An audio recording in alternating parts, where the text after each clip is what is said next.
বাংলাদেশে গড়ে প্রতিদিন ৪০ জন মানুষ আত্মহত্যা করে। সেই হিসেবে বছরে আত্মহত্যা করছে ১৪,৭০০ জন। ২০২৫ সালে শুধুমাত্র ছাত্রছাত্রী আত্মহত্যা করেছে ৫০৩ জন।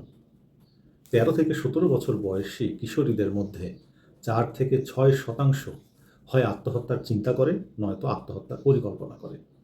আত্মহত্যার পেছনে তো নানা কারণ, বিষণ্ণতা, দুশ্চিন্তা, একাকিত্ব, সম্পর্কের টানাপোড়েন, অর্থনৈতিক চাপ, ক্যারিয়ারের চাপ, সামাজিক চাপ, নানা বিষয় আছে কিন্তু। এইসব মানুষকে একটু সময় দিতে হবে, তাদের সাথে কথা বলতে হবে, তাদেরকে গুরুত্ব দিতে হবে, তাদেরকে ভালোবাসতে হবে, তাদের কথা মনোযোগ দিয়ে শুনতে হবে। তারা যখন ভালোবাসা পাবে, যত্ন পাবে, তারা যখন নিজেদেরকে গুরুত্বপূর্ণ ভাবতে শুরু করবে, তারা যখন ভাববে যে তার আশেপাশে অনেক মানুষ আছে, তার কথা শোনার লোক আছে, তাকে বোঝার লোক আছে, তাহলে আত্মহত্যার প্রবণতা আমরা অনেক কমাতে পারি। আপনিও দেখেন আপনার আশেপাশের কোন মানুষটাকে আপনি সহযোগিতা করতে পারেন।